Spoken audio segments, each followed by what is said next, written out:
Lebanon எல்லையில் Israel ராணுவம் Hezbollah இடையே கடும் சண்டை நடைபெற்று வருகிறது. ஹிஸ்புல்லா தலைவர் நஸ்ரல்லா படுகொலையை தொடர்ந்து லெபனானில் இஸ்ரேல் தரைவழி தாக்குதலை தீவிரமாக்கி வருகிறது. ஈரான் தாக்குதல் கோபத்தில் இருக்கும் இஸ்ரேல் தெற்கு லெபனானுக்கு கூடுதல் படைகளை அனுப்பியது.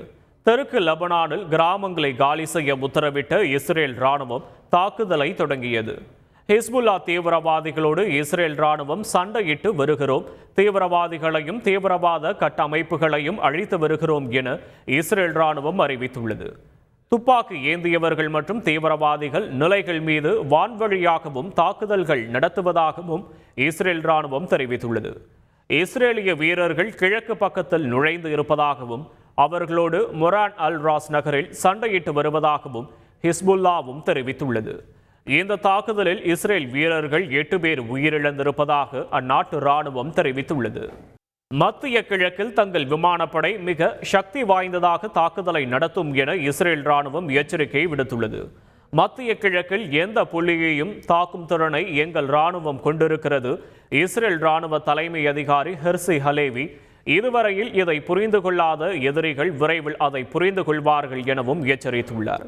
ஈரானுக்கு கட்டாயம் பதிலடி கொடுப்போம், முக்கியமான இலக்குகளை எவ்வாறு கண்டறிவது, எப்படி தாக்குதல் நடத்துவது எல்லாம் எங்களுக்கு தெரியும் என கடும் எச்சரிக்கையை விடுத்துள்ளார். ஈரானுக்கு பொருளாதார ரீதியாக பெரும் அடியை கொடுக்க இஸ்ரேல் திட்டமிட்டிருப்பதாக தகவல் வெளியாகியிருக்கிறது. இஸ்ரேல் மீது ஏவுகணைகளை வீசிய ஈரான் அதற்கான விலையை கொடுக்கும் என பெஞ்சமின் நெதன்யாகு எச்சரித்துள்ளார்.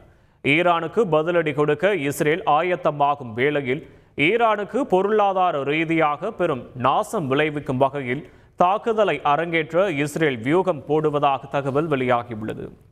ஈரானின் எண்ணெய் ஆலைகளை இஸ்ரேல் குறிவைக்கலாம் என கூறப்படுகிறது. ஈரானின் வான் பாதுகாப்பு அமைப்பு மூத்த தலைவர்களை குறிவைத்து தாக்குதல் நடத்தப்படலாம் என இஸ்ரேலிய அதிகாரிகள் தரப்பு தகவல்கள் சொல்வதாக செய்தி வெளியாகியிருக்கிறது. ஈரான் துறைமுகம் உள்ளிட்ட கட்டமைப்பையும் இஸ்ரேல் குறிவைக்கலாம் எனவும் கூறப்படுகிறது.